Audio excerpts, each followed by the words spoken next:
Profiling Universitas Indraprasta PGRI.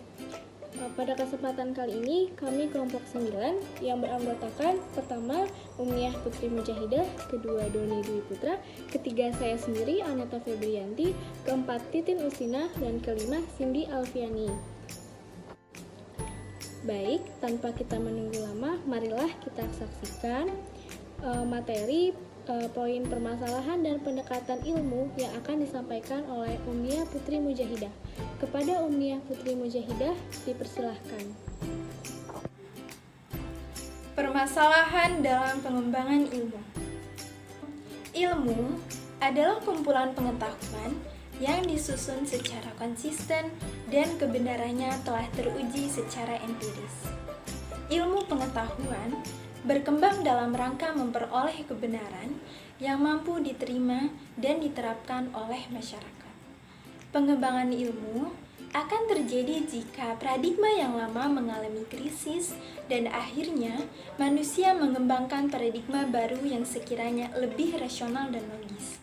Di Indonesia sendiri, Pancasila berperan sebagai acuan dasar nilai pengembangan ilmu. Hal ini dilatar belakangi karena nilai-nilai hakiki dari sila-sila Pancasila dapat dijadikan landasan untuk memecahkan soal-soal pokok pengetahuan serta pengembangannya.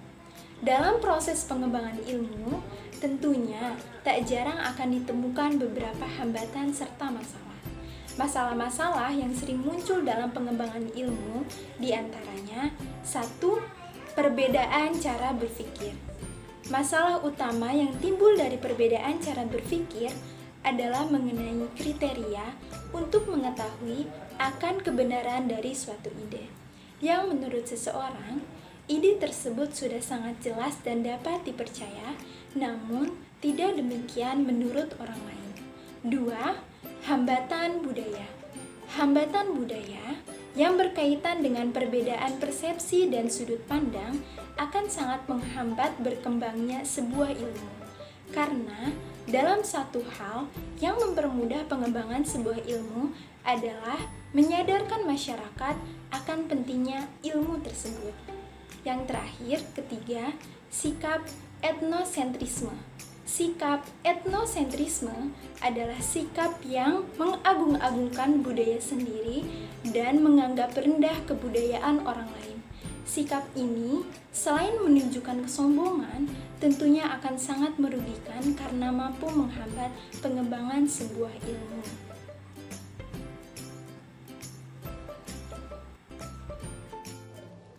Terima kasih kepada Umniah Putri Mujahidah atas penyampaian materinya. Selanjutnya ada pendekatan ontologi yang akan disampaikan oleh Doni Dwi Putra. Kepada Doni Dwi Putra, dipersilahkan. Saya akan menjelaskan pendekatan ontologi. Ontologi berasal dari bahasa Yunani, yaitu ontos dan logos. Ontos adalah keberadaan, logos berarti berasal dari kata logi yang artinya bahasa atau sabda sebagai dari buah nalar pikiran manusia. Atau secara sederhana kita sebut saja bahasa. Jadi kalau ontologi berasal dari bahasan tentang keberadaan. Ontologi ini biasanya pencarian atau pembahasan terdalamnya tentang hakikat segala sesuatu. Jadi di ontologi dipertanyakan, apa sih hakikat segala sesuatu itu? Ontologi merupakan satu bidang kajian yang paling tua dalam filsafat. Kalau kita lihat sejarah filsafat dimulai dari salah seorang filsuf kuno yang namanya Thales. Thales ini hidup sekitar 600 sebelum Masehi di Yunani kuno tentunya. Dia melakukan sebuah pencarian ontologis di tengah pola pikir masyarakat yang bersifat mitosentris. Maka Thales ini mendobrak pemikiran ketika itu. Dia mempertanyakan, apa sih substansi terdalam dari segala sesuatu yang ada? Dari hasil pencariannya, perenungannya, pengolahan akal pikirannya, dan pengamatan indranya, maka dia menyimpulkan bahwa hakikat segala sesuatu itu adalah air. Ratusan tahun setelah Thales mengemukakan bahwa hakikat segala sesuatu itu adalah air, maka ilmu pengetahuan modern membuktikan bahwa tidak ada kehidupan tanpa air. Nah, sebetulnya poin penting dari kisah Thales ini bukan pada kesimpulan akhirnya, tetapi bagaimana proses dia menemukan atau mempertanyakan hakikat segala sesuatu itu. Sikap Thales ini seolah-olah membuka ruang baru, membuka cakrawala berpikir manusia ketika itu, membuka kemungkinan-kemungkinan baru tentang bagaimana manusia mempersepsi dunianya. Dalam ontologi, kita juga diajarkan untuk memisahkan antara penampakan dan kenyataan.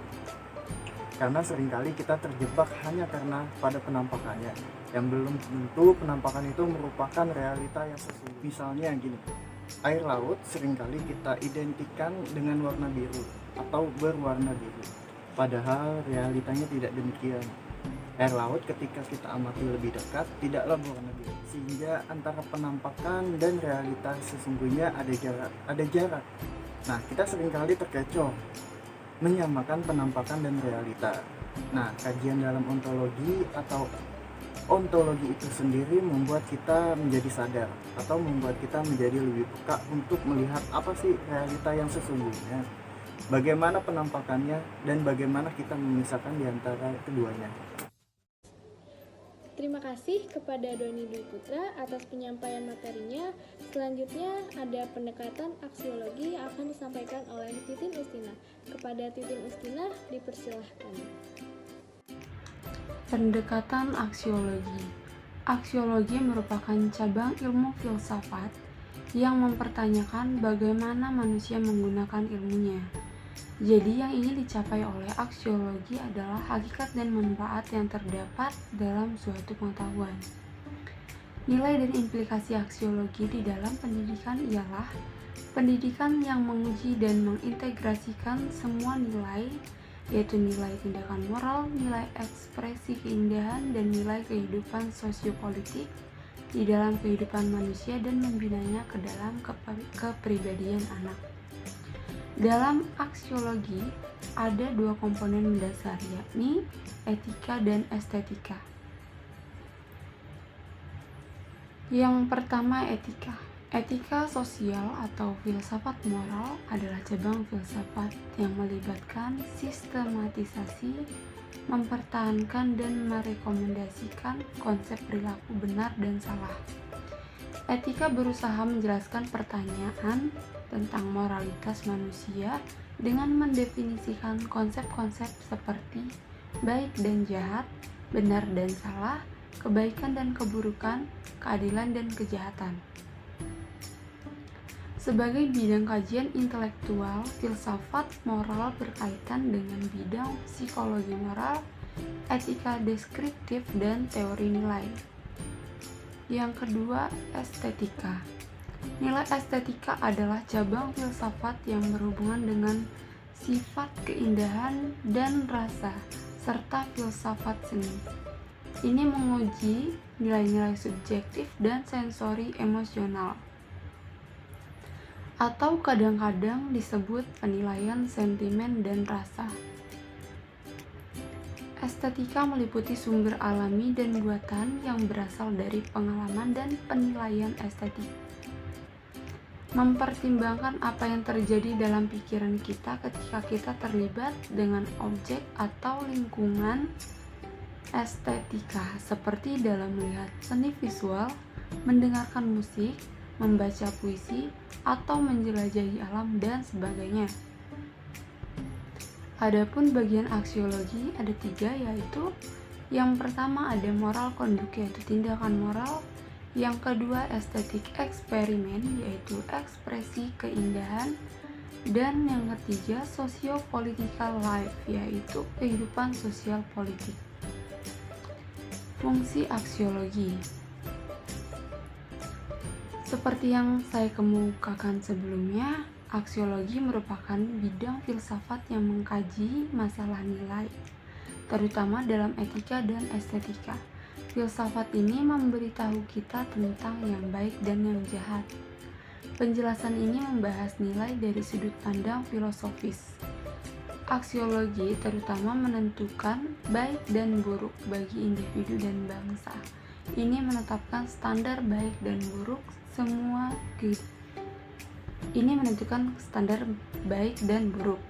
Semua kehidupan sosial kita sebagian besar bertumpu pada cabang filsafat ini. Terima kasih kepada Titin Ustina atas penyampaian materinya. Selanjutnya, pendekatan epistemologi yang akan disampaikan oleh Cindy Alfiani. Kepada Cindy Alfiani, dipersilahkan. Selanjutnya, pendekatan epistemologi. Kata epistemologi berasal dari bahasa Yunani, yaitu episteme dan logos. Episteme artinya pengetahuan, dan logos artinya teori atau ilmu. Jadi, epistemologi merupakan suatu ilmu yang mengkaji tentang sumber pengetahuan atau asal mula, metode, struktur, dan paling tidaknya suatu pengetahuan. M. Arifin merinci ruang lingkup epistemologi, meliputi hakikat, sumber, dan validitas pengetahuan. Mudlor Ahmad merinci menjadi 6 aspek, yaitu hakikat, unsur, macam, tumpuan, batas, dan sasaran pengetahuan.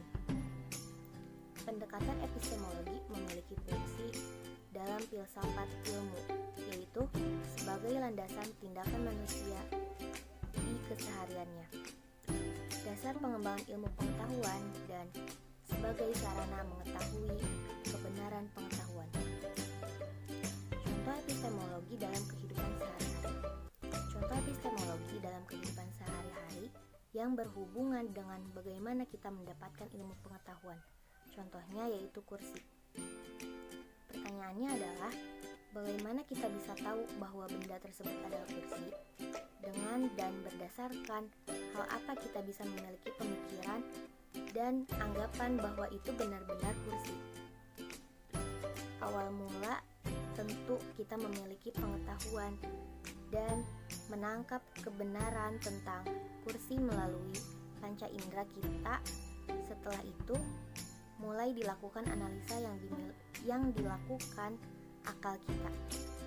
Akal kemudian mengkategorikannya menjadi sebuah ilmu pengetahuan yang membahas tentang kursi.